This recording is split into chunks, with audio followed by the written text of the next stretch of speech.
In Drift, Performing the Relics of Intention, Paul Edwards discusses relics, unused or discarded artistic ideas from one's past that sometimes drift unconsciously into one's present work. Drift describes the powerful image, word, detail that gets away.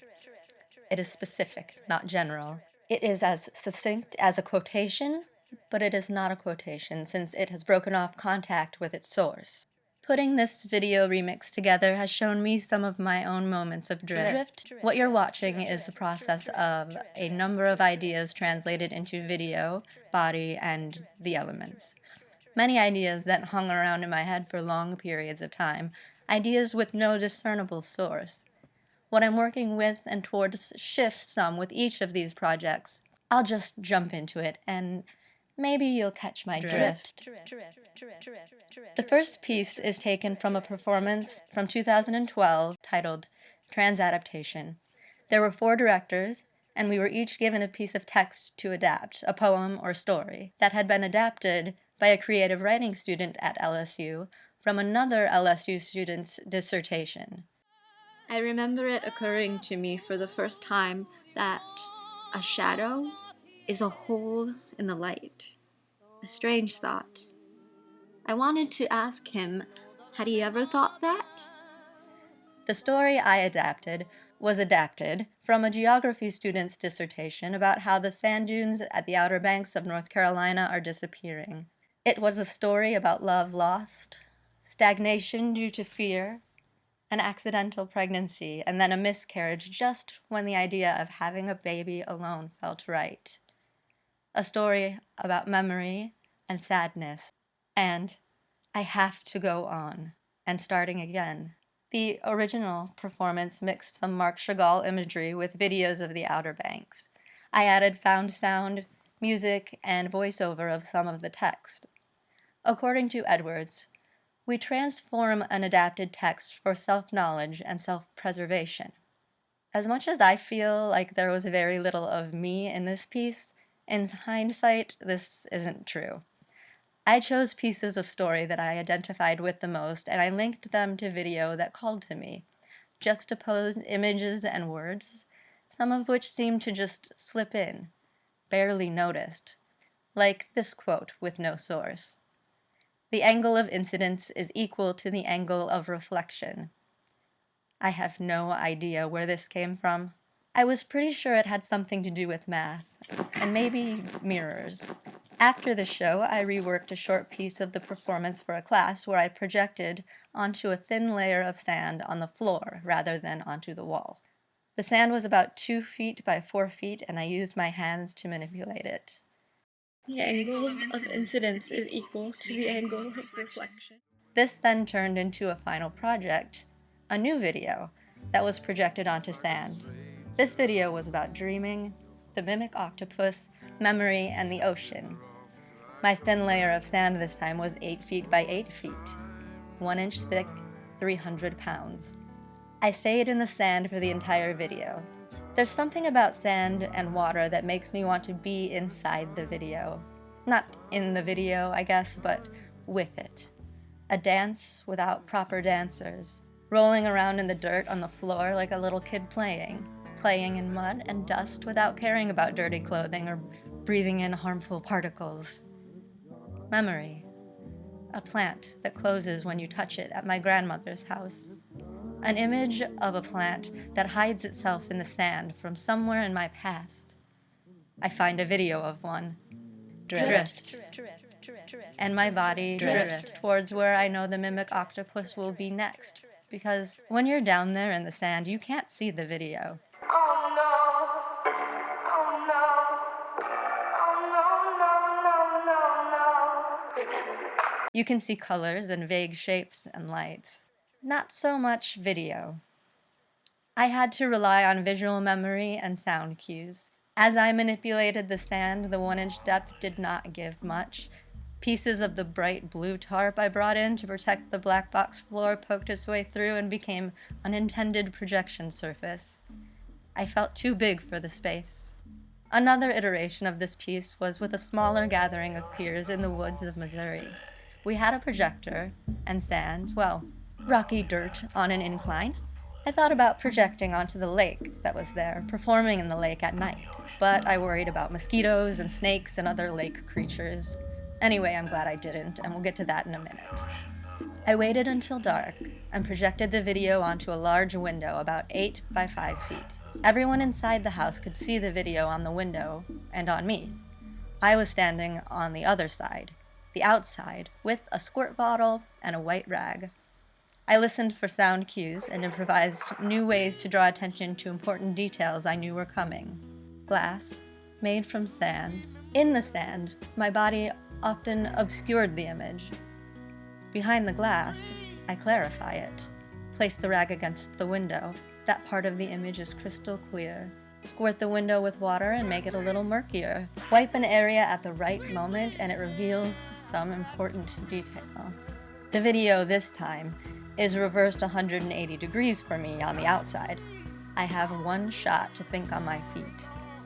This is what memorizing something backwards and forwards means visually. Knowing where things will appear, even though it will be in places that they have never appeared before. According to Edwards, drift blurs intention. It confuses intention. It belonged to one decision and now belongs to another. It is the compelling, inescapable detail that makes you stop still and ask, now where the hell did that come from? Grave of Medusa. I guest directed one scene, an installation sandbox scene.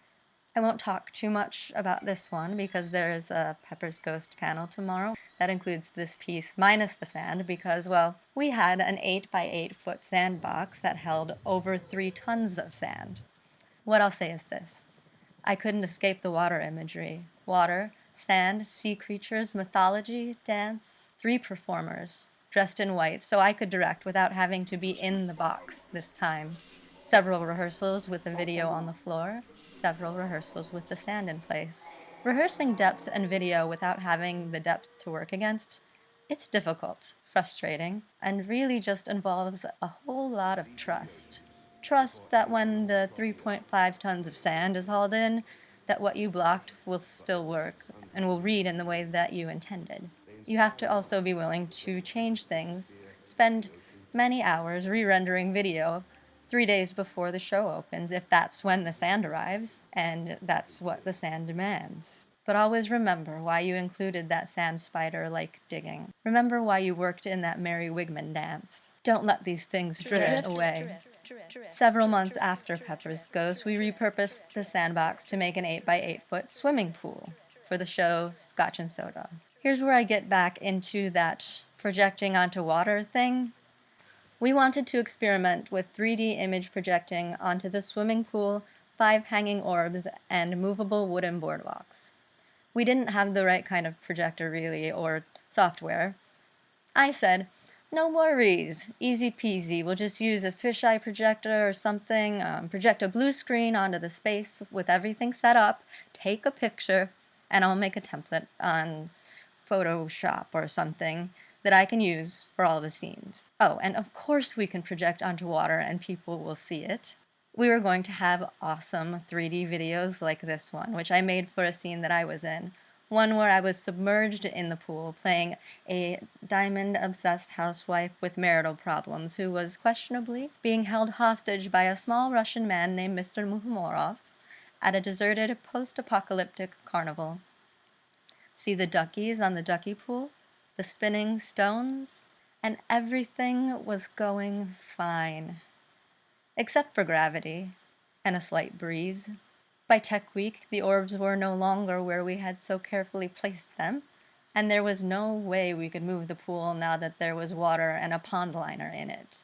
The ducky projections hit the floor, invisible. They were sacrificed for time. We moved the hanging projector around until it hit all of the orbs with minimal distortion. Oh, and that whole water will reflect video projections idea?